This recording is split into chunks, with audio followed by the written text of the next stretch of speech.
From the Millersville University Weather Center, I'm meteorologist Kyle Elliott here with the short-term forecast and video discussion issued on Monday, August 18th.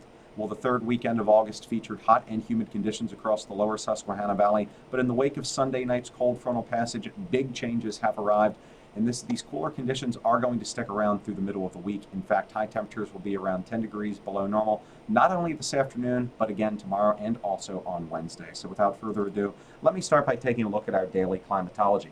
I'm expecting a high of 74 degrees this afternoon at Millersville, and that's 9 degrees below the average high of 83.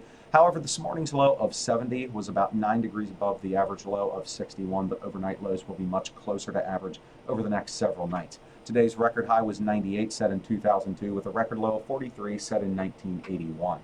Despite the cooler and drier conditions out there, we are socked in with low clouds due to easterly flow off the Atlantic, and that easterly flow is not going to be going anywhere over the next couple of days. So expect this sky cam from the John Wright restaurant looking east across the Susquehanna River into Lancaster County to change very little over the next 24 to 48 hours.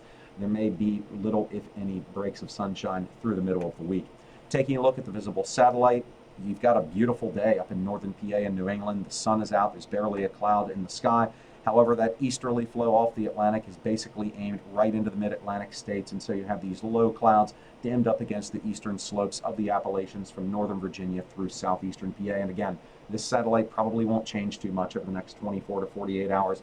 Those low clouds will expand farther north tonight into tomorrow, but again, really little, if any, sun east of the Appalachians. So with that being said, you're not going to see many changes in the European model as we go forward over the next couple of days as well. We have this large high-pressure system over southeastern Canada. That's essentially going to shift into northern New England and the Canadian Maritimes over the next 24 to 48 hours. But again, on the system's southern and southwestern flank, you do have this moist east to southeasterly flow coming off the Atlantic, basically aimed right into the Delmarva region and southeastern PA. So that moist easterly flow is going to really cause these low clouds to remain entrenched across the region through the middle of the week. There is going to be this weak disturbance approaching from the Great Lakes region. However, that really won't arrive until Tuesday night or Wednesday. So some areas of mist or drizzle could break out later Tuesday night with perhaps a few showers around on Wednesday. But I do think this is mainly a misty, drizzly type feel during the middle of the week. Not really much of a hazard here. Rainfall amounts will be very low, on the order of a few hundredths or a few tenths of an inch. But again, it's going to be much cooler than we've dealt with in recent days and weeks. So you may actually need a light jacket or sweater out there during the morning hours.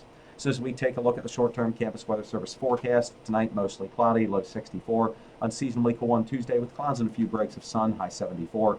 Cloudy and cool on Wednesday with areas of mist and drizzle, high 76. Well, that'll do it for this edition of the short-term forecast. Tune back in next Monday for the latest edition. Until then, enjoy the cooler and less humid conditions out there this week.